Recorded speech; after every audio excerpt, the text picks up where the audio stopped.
The diner was nearly empty. It was one of those small places tucked between a hardware store and a laundromat. Nothing fancy. Nothing trendy. Just good food and reasonable prices. Which was exactly why Daniel Carter liked it. Most evenings, after closing his repair shop, he stopped there for dinner before heading home. Especially on the weeks when Emma was away at science camp, visiting relatives, or attending school events. The quiet house felt a little too quiet otherwise. That Tuesday evening was one of those nights. Daniel sat alone in a booth near the window. A burger. A glass of iced tea. And a stack of paperwork he was trying not to think about. Outside, rain tapped softly against the glass. Inside, an old radio played music from decades ago. Peaceful. Simple. Exactly what he needed. Then the front door burst open. The peaceful part ended immediately. 3 people rushed inside. A woman in an elegant navy coat. 2 men who looked very much like security personnel. The woman glanced nervously through the window before speaking. Just a few minutes. One of the men nodded. We'll keep watch. The waitress looked confused. Daniel looked confused. The entire diner looked confused. The woman removed her coat. And several customers instantly recognized her. Whispers spread. Phones appeared. Heads turned. Because the woman wasn't just anyone. She was Victoria Reynolds, CEO of one of the largest companies in the country. Her face appeared regularly on magazine covers. Television interviews. Business conferences. Everywhere. Victoria noticed the attention immediately. And visibly winced. Not because she was arrogant. Because she looked exhausted. Deeply exhausted. The kind of tiredness sleep alone couldn't fix. The waitress approached. Table for 1? Victoria glanced around. Every table was suddenly occupied by people pretending not to stare. Except one. Daniel's booth. Half empty. Half hidden. Quiet. Victoria hesitated. Then did something that surprised everyone. She walked directly toward Daniel. Daniel looked up.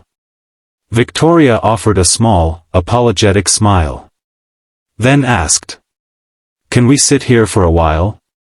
Daniel blinked. We? She pointed discreetly toward her security team. They won't sit. A pause. They hover. Daniel laughed. Despite himself. Victoria smiled. The first genuine smile she'd shown since entering. Daniel gestured toward the empty seat. Sure. Thank you. Victoria slid into the booth. For several moments, neither spoke. The waitress brought coffee. Victoria wrapped both hands around the mug. As if absorbing warmth. As if she hadn't stopped moving all day. Finally Daniel asked. Rough day? Victoria stared into the coffee. Then laughed softly. Rough year. That answer felt heavier. Much heavier. Daniel didn't pry. He simply nodded. And returned to his meal. Victoria noticed. Most people would have immediately asked questions. Most people wanted information. Access. Stories. Daniel simply let her exist in peace. Oddly enough, that made her want to talk. 30 minutes later, they were discussing everything except business. Favorite books. Terrible movies. Childhood memories. Emma.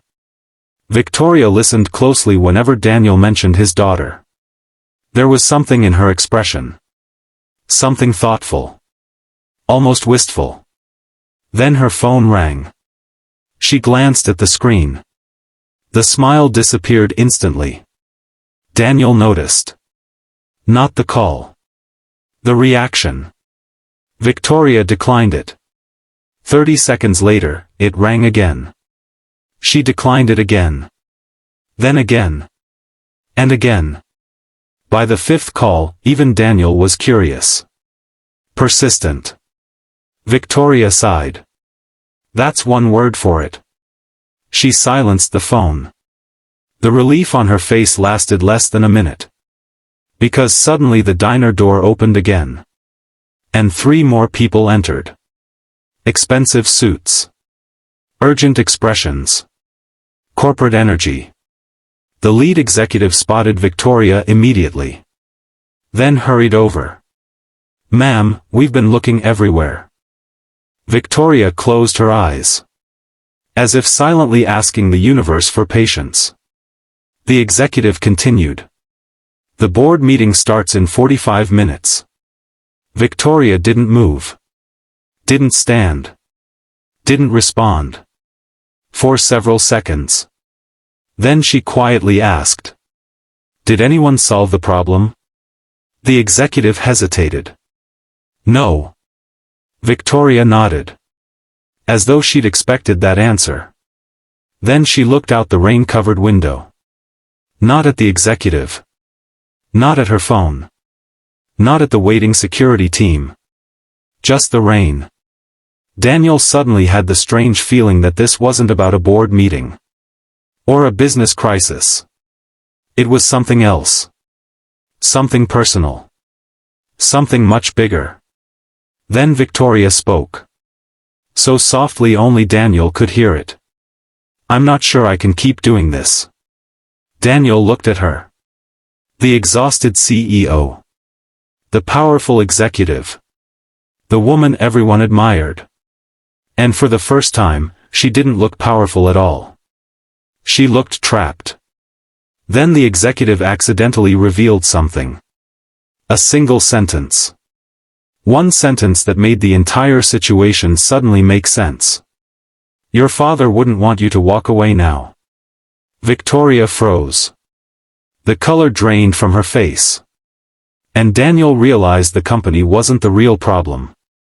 The company belonged to her family. And whatever burden she was carrying. It had started long before she became CEO. The diner suddenly felt very quiet. The executive immediately realized he'd said too much. His expression changed. Fast. But the damage was done. Victoria stared at the rain-covered window. Not moving. Not speaking. The words lingered in the air. "Your father wouldn't want you to walk away now." Daniel glanced at her. Then at the executives. Then back at Victoria. Something about that sentence didn't sound right. Not because it was cruel. Because it sounded rehearsed. Repeated. Like something she'd heard 100 times before.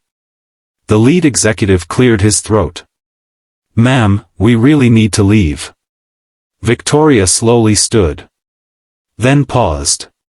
For a brief moment, she looked exhausted enough to simply walk out the door and disappear. Not forever. Just long enough to breathe. Daniel recognized that look. He'd worn it himself years earlier. After losing his wife. After trying to be everything for everyone.